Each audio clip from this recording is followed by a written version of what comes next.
एक shopping mall में दो आदमी काम करते थे। एक का नाम मित्तल और दूसरे का नाम अमित था।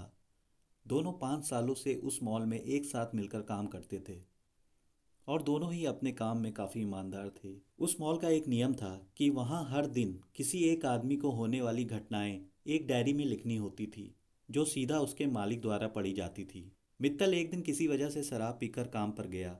उस दिन उस डायरी में नोट्स लिखने की जिम्मेदारी अमित की थी। दिन खत्म होने के बाद अमित ने डायरी में लिखा, आज मित्तल नशे में धुत होकर काम पर आया।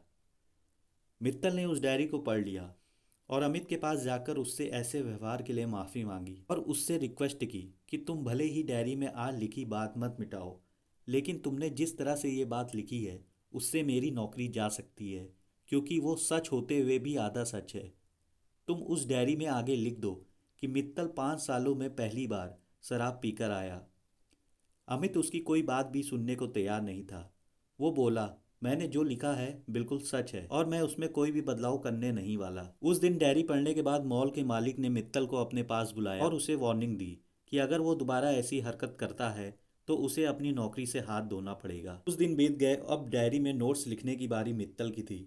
दिन का पूरा काम खत्म करने के बाद मित्तल ने डायरी में लिखा, अमित आज शराब पीकर नहीं आया था। अमित, जो उस वक्त मित्तल के पास ही खड़ा था, वो मित्तल से बोला, अरे भाई, तुम ये क्या लिख रहे हो?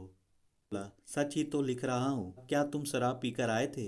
अमित बोला, नहीं, लेकिन तुमने जो लिखा है उसे पढ़कर ऐसा लगता है जैसे मैंने सिर्फ आज शराब नहीं पी और मैं रोजाना शराब पीकर आता हूँ। तुम्हें लिखना है तो ऐसा लिखो कि बाकी दिनों की तरह आज भी अमित शराब पीकर नहीं आया। मित्तल बोला, उस दिन मैं तुम्हें यही बात समझाने की कोशिश कर रहा था कि आधी बात का, आधे सच का संदेश कुछ और निकलता है। कोई बात नहीं, तुमने चाहे मेरी बात नहीं मानी, लेकिन मैं ऐसा नहीं करूंगा। और मित्तल ने डायरी में वैसा ही लिख दिया जैसे अमित ने रिक्वेस्ट किया था। दोस्तों, कभी कभी आपने भी महसूस किया होगा कि हम जो कहना चाहते हैं वो हम सीधे सीधे तो कह देते हैं, लेकिन सामने वाले व्यक्ति द्वारा उसका कुछ और ही मतलब निकाला जाता है।